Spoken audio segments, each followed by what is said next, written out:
Servus, Glück auf und herzlich willkommen. Ja, zum nächsten FC Bayern Talk.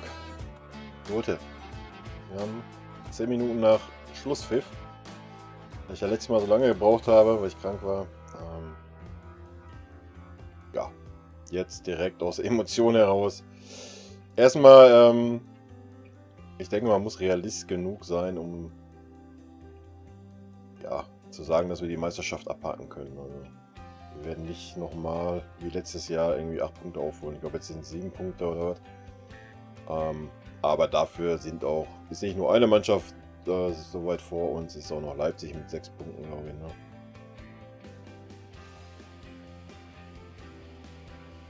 Mal eben eine Tabelle aufmachen.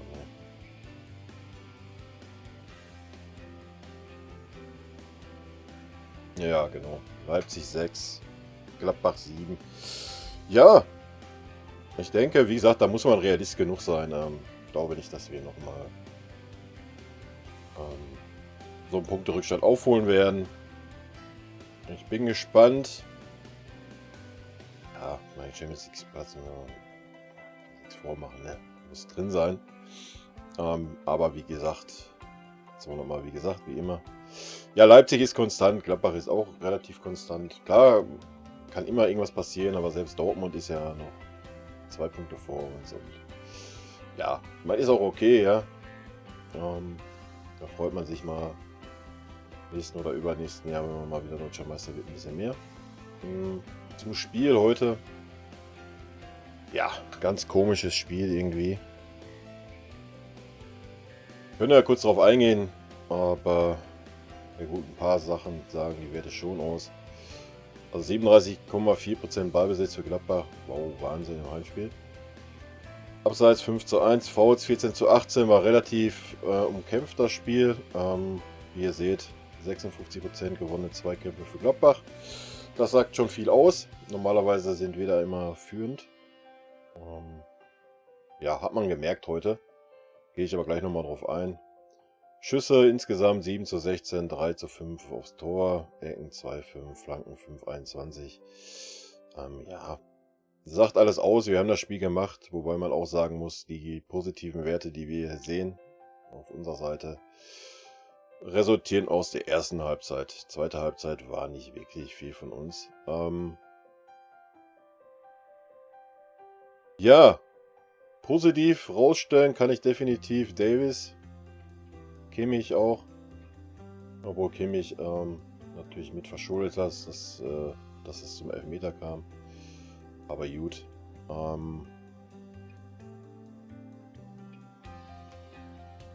Ja, ansonsten sagt das hier nicht viel aus. Ne? Wie gesagt, sehr, sehr komisches Spiel. Also wir hätten natürlich in der ersten Halbzeit 2-3 machen müssen. Wie gegen Leverkusen auch. Selbst schuld, wenn man das nicht macht. Aufgrund der zweiten Halbzeit war es nicht ganz unverdient. Ja, unentschieden wäre okay gewesen, aus meiner Sicht. Sowas ein etwas glücklicher Sieg für Gladbach, aber auch nicht wirklich unverdient, muss man auch fairerweise sagen. Man muss einfach sagen, nachdem sie auf 3 vorne umgestellt haben, ja, kamen wir gar nicht mehr klar. Beziehungsweise, ja, man hat gesehen, wie man uns den Zahn ziehen kann. Erstens durch Zweikämpfe. Klar, wenn man mit Zweikämpfe gewinnt, ist immer gut im Fußball. Ja, man hätte das aber auch verhindern. Aus meiner Sicht hätte man es verhindern können. Ja, wie gesagt, man hätte in der ersten Halbzeit halt ein Tor oder 2 machen müssen, eigentlich. Aber Levi, ja, hat sich aufgerieben, kam gar nicht ins Spiel, wurde gar nicht gefüttert. Da ging halt nicht wirklich was. Coman rechts war für mich ein Totalausfall. Perisic war okay. Traurig aber war, dass ich das wieder sagen muss. Ja, Coman unterm Flick ist irgendwie Totalausfall, da war gar nichts. Wie gesagt, Perisic war stark, wo er reinkam und er hat Bock gehabt, hat Gas gegeben. Bei Coman war es gar nichts. Müller war bemüht, Müller war zweite Halbzeit aber auch komplett überfordert. Er ist nur so über den Platz gelaufen, wie immer, ne? Er konnte nicht einen Ball festmachen, wenn er angespielt wurde im Mittelfeld. Er hat jeden Ball wieder verloren. Wir kamen gar nicht mehr ins Spiel rein, da hätte ich mir schon einen Wechsel gewünscht. Ja, Thiago. Ich weiß nicht, warum der Flick jetzt auch mit der Scheiße anfängt. Thiago als alleinigen Sechser stellt. Der Gute war komplett überfordert. Ja, erste Halbzeit ging's. War okay, weil die Gladbacher auch nicht mit so viel Mann oder nicht so viel Mut hatten. Die ersten 20 Minuten ja, danach haben wir das Ruder übernommen gehabt. Ging die erste Halbzeit klar an uns. Aber zweite Halbzeit, er war komplett überfordert. Er hat so viele Fehlpässe, unnötige Fehlpässe gespielt, hat die Zweikämpfe, stand schlecht. Können wir froh sein, dass nicht schon vorher geklingelt hat. Das muss man fairerweise sagen. Also, ich weiß nicht, wie oft ich das noch wiederhole diese Saison, aber er ist für mich einfach kein Sechser und schon gar nicht ein alleiniger Sechser. Goretzka, Totalausfall heute.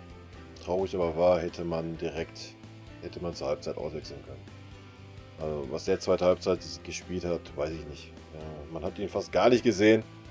Er war nicht vorne, er war nicht hinten, er war irgendwo, keine Ahnung, lost. Als hätten wir mit 10 gespielt, also ich habe nichts von ihm gesehen und ja, traurig.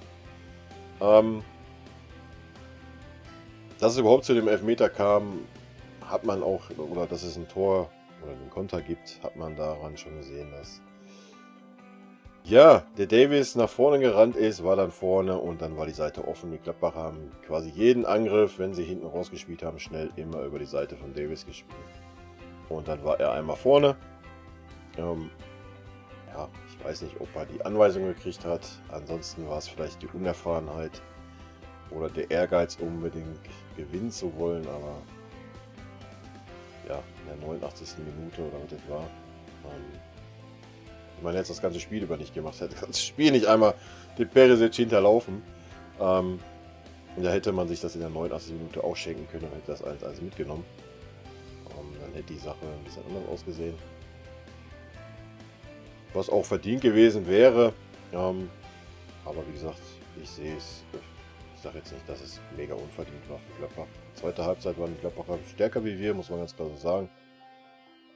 Ich habe es auch nicht verstanden, warum der Fink darauf, oder der Hansi nicht darauf reagiert hat. Ja, weiß ich nicht. Wie gesagt, wir haben kein schlechtes Spiel gemacht. Zweite Halbzeit war schlecht, ja, das muss man sagen, aber ja, wir haben die Bälle einfach vorher nicht festgemacht. Ne? Wie gesagt, der Müller hat keinen Ball in der Mitte festgemacht, der Coman hat keinen Ball über außen mal festgemacht oder hat mal da was gemacht. Der Einzige war der Perisic so ein bisschen. Lewe hing voll in der Luft, hat sich aufgerieben da in den Zweikämpfen. Ja, Kimmich war noch heiß, das hat man gemerkt. Und Martinez, ja, gut. Er hat ihn auch nicht wirklich gefoult. Er sah, wenn man sich die Wiederholung langsam anguckt, er lag halt schon, er kommt reingelaufen. Ja, klar nimmt das mit. Klar hätte er wahrscheinlich auch nie, hätte drüber springen können wahrscheinlich, aber machen wir uns nichts vor, den hätte jeder mitgenommen auf der Seite oder auf unserer Seite auch. Was mich ein bisschen aufgeregt hat, war, ja, dass der Coman da sich 2-3 Mal halt fallen lassen bei jeder kleinen Berührung oder auch der Kimmich hinten, wenn der sich da auf den Boden fallen lässt, in Hoffnung, dass er einen Freistoß kriegt, können die durchdrehen, Leute. Das ist ja schon traurig genug, dass man das im Angriff macht, ja. Aber ich das hinten als Verteidiger mache, Leute, könnte ich durchdrehen. Könnte ich echt durchdrehen. Ja, haben wir uns, wie gesagt, selbst zuzuschreiben, beziehungsweise war für mich auch, oder ist für mich auch definitiv vercoacht. Ich verstehe nicht den Thiago als alleinigen Sechser, aber das Thema hatten wir ja schon zu Genüge. Aber es ist ja nicht so, dass man hätte anders spielen können. Also. Er hätte ja selbst den Goretzka da hinten lassen können und den Thiago einfach weiter nach vorne. Ist für mich definitiv die bessere Variante.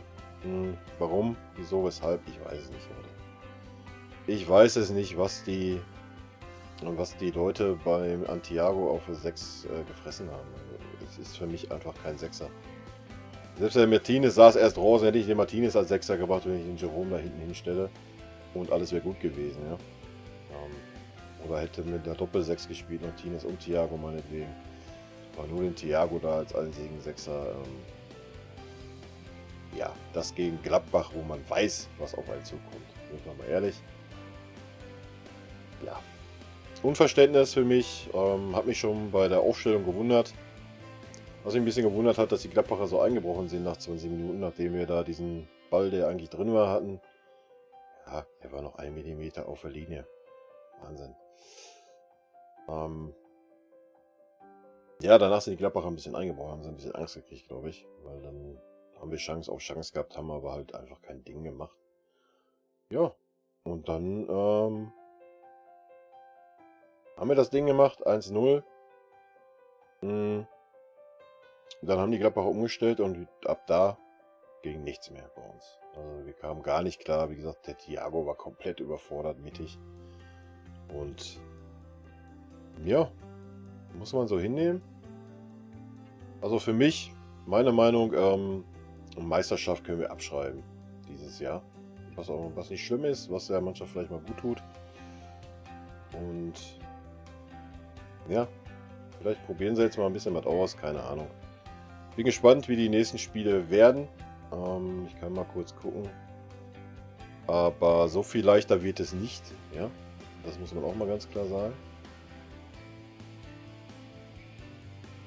Ja, bin gespannt. Also Tottenham, ja, gut. Das Spiel ist in goldenen Ananas. Dann zu Hause gegen Bremen, in Freiburg, zu Hause gegen Wolfsburg. Machen wir uns nichts vor, wenn man da die Chancen auch nicht macht, kann man genauso in so Problemchen kommen, wie es nun mal jetzt auch war. Und dass der Levi halt mal 2 Spiele nicht trifft. Ja, der ist auch keine Maschine, er ist auch nur ein Mensch. Ja, und man hat ein bisschen heute gesehen, dass wir doch ein bisschen ja, kleinen Kader haben oder was ich mir gewünscht hätte, was ich ja schon im letzten Spiel gesagt hätte, man hätte halt einfach mal so 1, 2 Talente, ich weiß gar nicht, ob sie auf der Bank saßen, ja, mal gucken, aber sonst hätte ich mir einfach mal gewünscht, einfach mal 1, 2 reinzuschmeißen. Der Coman war Totalausfall, der Goretzka war ein Totalausfall.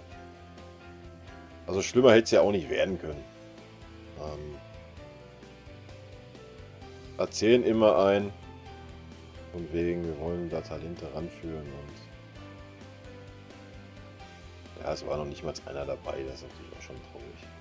Gut, den Gnabry jetzt natürlich auch noch bringen können, also auch wenn ja, aber der Coman war jetzt nach hinten hin, ja, er hat sich schon Mühe gegeben nach hinten hin, aber dafür hat sein Spiel nach vorne gelitten. Der Pavard saß auch auf der Bank, ich dachte, der wäre verletzt oder sowas. Verstehe ich auch nicht. Ja, dass man, klar, mal den anderen auch die Chance gibt, völlig klar. Aber, ja, Thiago oft als einziger Sechser ist halt einfach vercoacht. Ja? Wenn ich sehe, dass der Pavard auch auf der Bank saß, hätte man halt den Kimmich im Mittelfeld belassen können. Und dass er vielleicht mal eine Pause braucht, ja, mein Gott, da muss er halt nochmal ein Spiel auf die Zähne beißen. Das war ja jetzt ein wegweisendes Spiel, das war auch vorher klar und das hat man im Sand gesetzt. Ja, wir haben keine schlechte Leistung gezeigt aufgrund der ersten Halbzeit, aber zweite Halbzeit war halt einfach schlecht. Wir waren einfach überfordert und ja, ich hätte mir da schon eine Gegenreaktion gewünscht vom Hansi. Aber da ist er vielleicht auch einfach als Chefcoach noch ein bisschen zu unerfahren. Das ist ja ist halt auch eine Entwicklung, ne? So wie beim jungen Spieler auch. Ist halt einfach so, wenn man vorher immer nur Co-Trainer war. Aber da hätte ich mir schon gewünscht, dass man halt irgendwie umstellt, dass man vielleicht den Goretzka noch einen nach hinten zieht. Auch jetzt dann in der Schlussphase, da hätte man auch nochmal irgendwie andere Anweisungen geben können aus meiner Sicht. Aber gut. Bisher lief es gut, ja. Jetzt haben wir zweimal verloren. Zweimal, also gegen Leverkusen ganz unglücklich. Heute war es so halb unglücklich, sag ich mal. Aber heute war es nicht unverdient wie gegen Leverkusen. Und ja, ich bin gespannt, wie die letzten 3 Spiele laufen werden. Ja, machen wir uns nichts vor, da müssen 3 Siege her. Fertig. Ja. Die Gegner sind nicht leicht, sind aber auch nicht jetzt mega schwer. Aber natürlich sollte man da Respekt haben. Die Bremer sind auch wieder im Aufwind. Freiburg ist sowieso zu Hause. Nicht so leicht, haben wir uns die letzten Jahre auch schon immer schwer getan. Genauso wie in Gladbach. Ja, ich bin gespannt. Ich bin auch auf die Liga gespannt, wer es machen wird. Ich denke nicht, dass wir da nochmal eingreifen werden in der Rückrunde.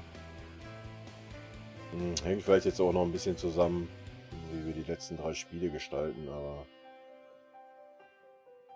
ja, weiß ich nicht. Wenn ich mir das aktuell so angucke, wir spielen guten Fußball, aber wir sind aktuell, ja, wir haben zweimal jetzt gesehen, wie wir zu bespielen sind. Und ja, wenn man den Thiago da als einzelnen Sechser hinstellt und wenn das die nächsten 2, 3 Spiele auch noch so sein wird, garantiere ich euch, dass wir die letzten 3 Spiele nicht gewinnen werden. Bin gespannt.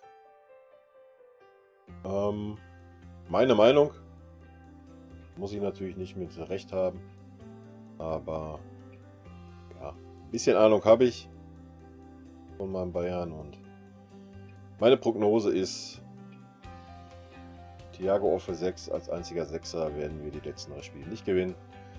Und ja, ich denke auch nicht, dass wir nochmal irgendwie so einen Rückstand jetzt aufholen werden. Ich meine, 7 Punkte ist schon eine Menge. Und die Gladbacher sind heiß, die sind hungrig, die haben einen guten Trainer.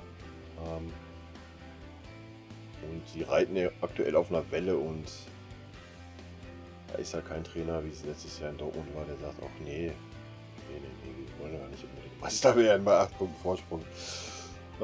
Jetzt sind wir 7 hinter, noch 6 hinter Leipzig. Leipzig ist auch super konstant, haben auch einen super Trainer mit dem Nagelsmann. Und ja,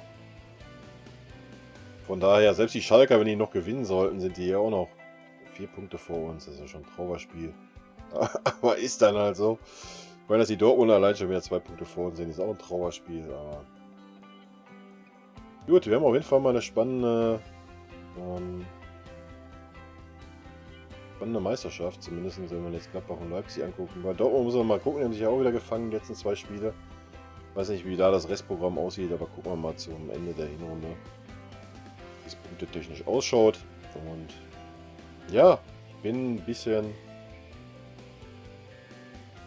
enttäuscht, aber es war jetzt nicht unbedingt unerwartet für mich, dass wir Gladbach verlieren. Die Art und Weise macht mich halt ein bisschen traurig, weil es schon unnötig war eigentlich. Jetzt zum Schluss der Elfer, ja, gut.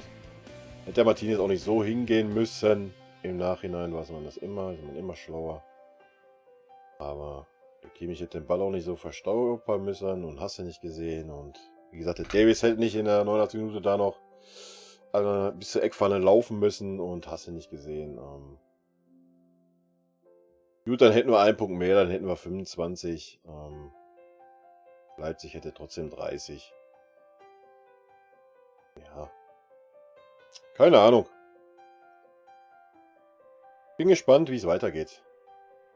Werde mal zum Ende der Hinrunde werde ich mal so ein Fazit ziehen. Ich hoffe zumindest, dass der Hansi das vielleicht, obwohl, ich meine, er muss es ja schon durch Kovac gesehen haben, dass er Thiago als Sechser einfach unbrauchbar ist, ey. Leute, ich verstehe das nicht. Ich könnte da ein ganzes Video drüber machen. Ohne Witz. Aber ich mache jetzt hier Feierabend. Ich bedanke mich, wenn ihr euch das reingezogen habt. Wie gesagt, Glückwunsch an Gladbach. Ich mag sie gar nicht, hasse diesen Verein. Nichtsdestotrotz war es nicht ganz unverdient. Und, gönnt euch, Leute. Rot-weiße Grüße. Und wir hören uns. Ist das nächste Woche? Oder ist wieder. Ja, ich glaube, Länderspiele sind durch, ne? Oh Mann, dann sehe ich hier schon wieder den Kumorn, ey. Ja, wir hören uns nächste Woche. Samstagabend, Sonntag. Zum Spiel gegen Bremen. Ich bin da sehr gespannt. Ich habe da gemischte Gefühle. Zum Champions League Spiel weiß ich noch nicht, ob ich viel sagen kann. Ihr wisst das, Arbeit und so, da kriege ich nicht so viel mit. Aber dann können wir uns halt mal auf die Champions League konzentrieren dieses Jahr. Oh. Oder auf den Pokal, was weiß ich. Naja, ich wünsche euch ein schönes Wochenende. Rot-weiße Grüße gehen raus. Bis nächste Woche.